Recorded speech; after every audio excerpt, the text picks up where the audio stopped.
So కొరియాలో ఈ వెదర్కి సంబంధించినది అయితే మాత్రం చాలా అంటే చాలా యాక్యురేట్గా ఉంటుంది అనమాట, 100%.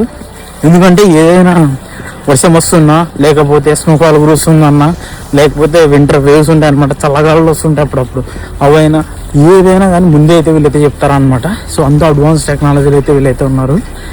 సో మీకు స్నోఫాల్ గట్టి కురిసిన తర్వాత మీకు అయితే చూపిస్తాను.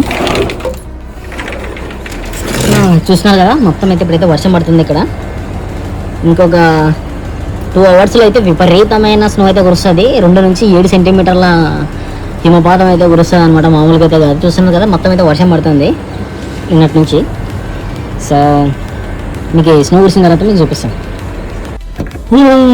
స్నోఫాల్ చూసినారు కదా, దాదాపు మీకు 2 రోజుల నుంచి అయితే నేను స్నోఫాల్ గురించి నీకైతే వీడియోలో అయితే చేస్తున్నాను అనమాట. సో స్నోఫాల్ రాకముందుకు ఎలాంటి జాగ్రత్తలు తీసుకుంటారని ఇప్పుడు ఫైనల్గా అయితే మనకు స్నోఫాల్ అయితే వచ్చింది.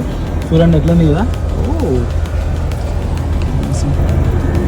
చాలా భారీగా అయితే కురుస్తుంది అనమాట. నాకు తెలిసి ఈ రోజు 5 నుంచి 7 సెంటీమీటర్ల వరకు అయితే హిమపాతం బీభత్సంగా అయితే కురిసే అవకాశం ఉందని పొద్దుటి నుంచి మాకైతే నోటిఫికేషన్లు అయితే వస్తున్నాయి. ఇక్కడ మనకి ఇండియాలో కూడా మనకి ఉరుములు పడితే ఉరుములకి మెరుపులకి ఎలాంటి మెసేజ్లతో మనల్ని అలర్ట్ చేస్తారు. ఇక్కడ కూడా సేమ్ అట్లా ఉంటుంది. ఇక్కడ ఏంటంటే స్క్రీన్ మీద మెసేజ్ చదివేంత వరకు పోదు అనమాట.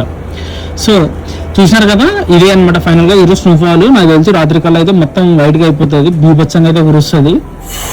ఒకవేళ మీకు ఇంకా ఏమైనా మంచి లొకేషన్స్ ఉంటే నేను స్నోలో చూపిస్తాను కంపల్సరీ. ప్లీజ్